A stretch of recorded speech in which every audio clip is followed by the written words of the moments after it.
शीत दिन आसिले फ्रेश धनिया और पुदीना पत्र देखा मिले आ धनिया पुदीना देखिले मोर मन पड़े पनीर हैदराबादी कथा।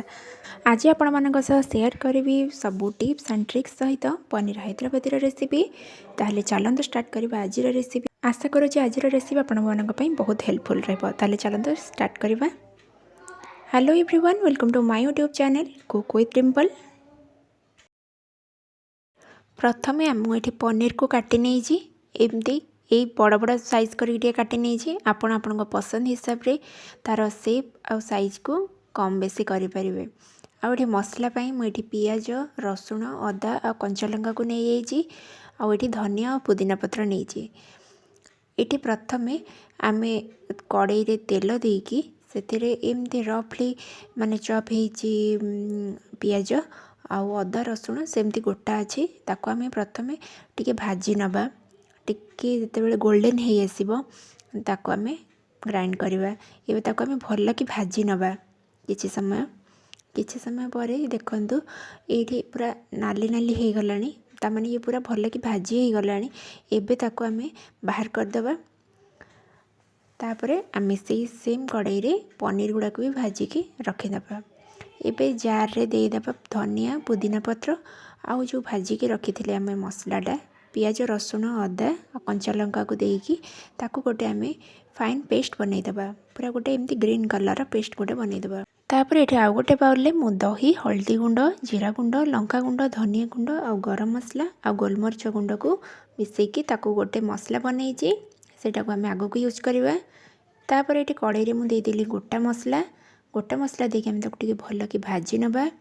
भाजी सारिबा परे एबे आमे ऐड करवा आमर जो ग्रीन पेस्टा आमे बनईथिले धनिया पुदीना आउ पियाज रसुण अदार जो पेस्टा बनईथिले आमे साकु देकी किछि समय पे आमे ताको कसी नबा। तार पूरा भल कि से मसलाटा पूरा भल कि कसी होगी तार सब पानी मरिकी मसलाटा भल कि कसी होला जाए ताको आमे माने 5 ରୁ 7 मिनट पर्यंत ताको आमे कसी नबा। देखो ये मसला भल कि कसी हो गलानी। आमे एबे जो दहीर मिक्सचरटा बनईथिले ताको एबे आमे ऐड करदबा। किंतु गैस फ्लेम को लो करिकी गैस फ्लेम जमा भी हाई रखिबेनी नले दही फाटी जिबार बहुत चांस अछि। आ गैस फ्लेम लो करिकी आमे ये दहीर मिक्सचरटा को आमे ताको भल कि एमती गोळेई दबा। आउ टिके समय पे मसलाटा को कसिबा। जेहेतु एथिरे सब मसला गुंड पड़ी तो आउ किछि समय आमे आको कसी नबा। मसला ये भल कि कसी हो गलानी आ ऊपर तेल भी बाहर लानी। एबे आमे देदेबा पानी देके ताको टिके भल कि गोळेई नबा। आ मन रखि थांतु ग्रेवीटा को टिके बहलिया रखिबे पूरा पतला करिवेनी। सेथिरे आमे लूण आ पनीर को देदेबा। पनीर को देकी ताको लो फ्लेम रे 5 मिनिट पई फुटिया पे छाड़दबा।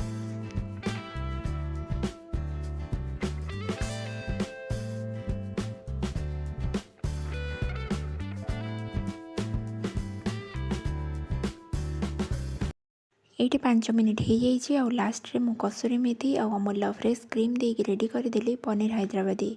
आपण पनीर हैदराबादी घरे निश्चय ट्राए करंतु निजे खातु समस्त को खुआतु। केमी लगे आपणकर अनुभव मो सह शेयर करंतु कमेंट माध्यम रे।